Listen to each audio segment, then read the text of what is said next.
Now let us start with one more question. It's a simple question of receipts and payments account. You need to prepare receipt and payment account. Just see uh, the question: prepare receipts and payments account for sports club for Jaipur for year ending 31st March 2017 from the following information. Cash balance as on 1st April 2016 is 11,000. Subscription fee is 2,000 member of 2000 members at the rate 50 each received. 100 members paid subscription for the next year. This means this is the advance payment. We will treat in the receipt and payment account, but advance will also be treated in the balance sheet. As far as in this question, balance sheet is not required, but for your information I am just updating you. Then salary paid at 1,000 per month up to February. You need to count the months, for how many months the salary is to be paid. Salary for March 2017 is outstanding. Since this is an outstanding salary, we will not be taking this into receipt and payment account, but we will be surely taking this into balance sheet. Since balance sheet is not required in this question, so we will not be mentioning the outstanding salary amount in receipt and payment account. Then furniture purchased is 8,500, investments is 80,000, rent 10,000 per annum has been paid up to June 2017. You need to calculate the amount of advance rent that has been paid. Also, the advance rent will be taken into balance sheet. Now just see the receipts and payment account format. The format has already been given to you. In receipts, you can see we have started with to balance brought down 11,000, which was given in the question.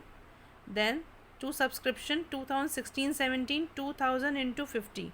As they have told 2,000 members were there, 50 rupees has been paid by each of the members, so total subscription amount becomes 1 lakh. And then for advance subscription has also been paid for for next year, so we will take for by 100 members, so 100 into 50 it will become 5,000. The total will become 1,05,000, and the total of this side is coming as 1,16,000 because nothing more is there to fill up on the receipt side. Now see the credit side, which is the payment side. We have paid a salary of rupees 1,000. Calculate the number of months, you will get it 11, and the 11,000 is paid as a salary. But for buying furniture we have paid 8,500. Investments counting to 80,000.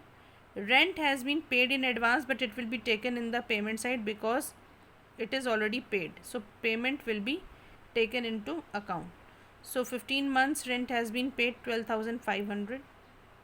How will you calculate 12,500? You will divide 10,000 by 12. You will get the rent for 1 month, and then as they have said that they have paid till June, the financial year ends on 31st March. So how many extra months they have paid for? April, May and June. They have paid for 3 months extra. So multiply the amount of single month rent into with 3 and you will get the total of 12,500. By adding receipts and by adding payments, you will get a balance. The balancing figure is coming as a shortfall on the credit side, so 4,000 is mentioned over here, and then the total is coming 1,16,000 and 1,16,000 on the both side.